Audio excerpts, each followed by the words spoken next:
सो है guys, very very good afternoon. आशा करती हूँ आप सभी स्वस्थ होंगे, मस्त होंगे, तंदुरुस्त होंगे। मैं भी बिल्कुल ठीक हूँ। सो गाइस, आज के ब्लॉगिंग की स्टार्टिंग मैं कर रही हूँ दोपहर 1:30 बजे से। तो अभी आप देख सकते हैं मैं यहाँ पर रोड की साइड हूँ, क्योंकि मैं अभी दुकान से जस्ट आई रही हूँ और स्कूल के बाद मैं सीधा दुकान ही गई थी, तो इसलिए आते वक्त ब्लॉगिंग शूट कर रही हूँ। और अभी देख सकते हैं आप कितनी प्यारी धूप लगी हुई है। हालांकि मॉर्निंग में मौसम बहुत ज़्यादा ख़तरनाक वाला ख़राब था, क्योंकि रात को बारिश भी बहुत तेज़ हुई थी, तो सुबह बिलीव भी नहीं था कि धूप भी होगी। लेकिन धूप आई तो इतनी तेज़ आ रखी है, क्या बताऊँ। मतलब कि ऐसी धूप है कि पसीना भी आ रहा है।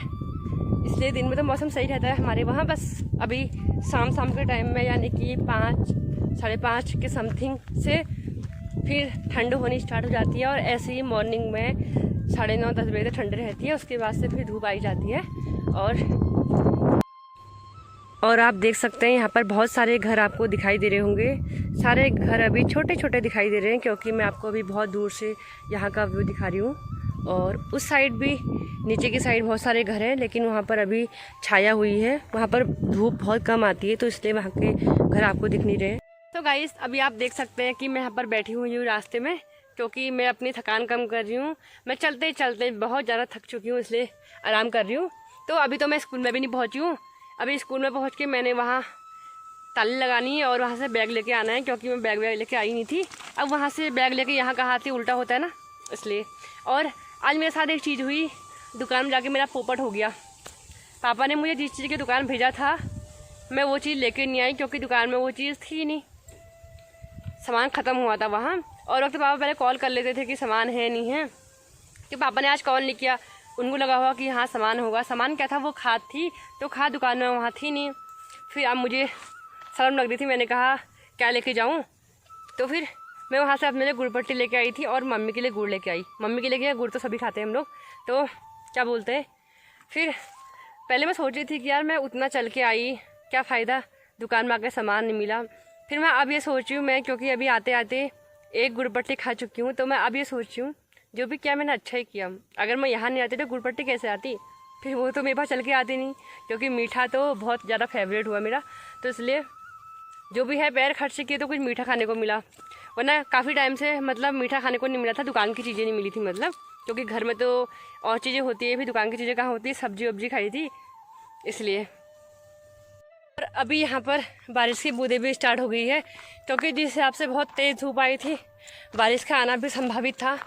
पर मैं सोच रही हूँ कि घर जाने तक ज़्यादा ना लगे, क्योंकि मैं छाता लेके नहीं आई हूँ। मुझे मालूम नहीं था कि बारिश आएगी करके, इसलिए। और ऊपर बादल कितने काले काले घनघोर दिख रहे हैं, पता नहीं कितनी वर्षा करते हैं। और गाइस, मेरे पीछे कुत्ता भी आ रहा है, कहीं काटे ना बस। मुझे ना एक कुत्तों से इस हिसाब से बहुत डर लगती है, मतलब जो सड़कों में मिलते हैं, डर लगती है। अपने घर वाले से तो नहीं लगती है, इनसे बहुत ज़्यादा लगती है।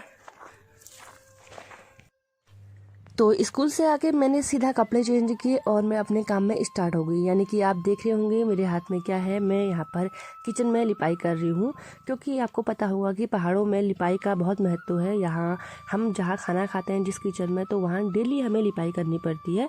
तो मैं लिपाई कर रही थी, और बाहर से मम्मी बार बार आवाज़ लगा रही थी कि जल्दी कर, फिर घास काटने भी जाना है। इसलिए मुझे अचानक से जल्दीबाजी भी होने लगी थी, तो मैं फटाफट लगी थी ताकि कोई नाराज़ भी ना हो और मेरा काम भी हो जाए। और उसके बाद फिर मैंने घास काटने के बाद गाय को लेने भी जाना था, तो मैं जल्दीबाजी में ही लगी थी, ताकि जल्दी जल्दी करूँगी तो चूल्हा भी सूख जाएगा और रात को खाना बनाने में भी आसानी होगी करके।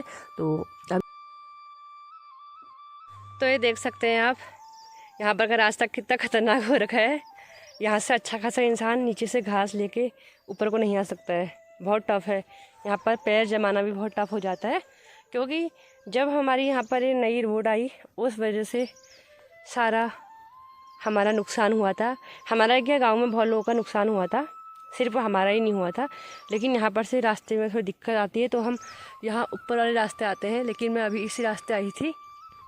और आजकल तो रोड इतनी ख़राब हो रखी है कि आजकल दोपहिया वाहन भी अच्छे से नहीं आ सकते हैं, क्योंकि आजकल सारे पत्थर वत्थर ऐसे नीचे गिरे हुए हैं ना, वरना और टाइम आते थे यहाँ पहले भी, जब अम्मा की वारसी थी या उसके बाद भी कभी कोई हमारे रिलेटिव आते थे तो वो गाड़ी वाड़ी लेके आ सकते हैं।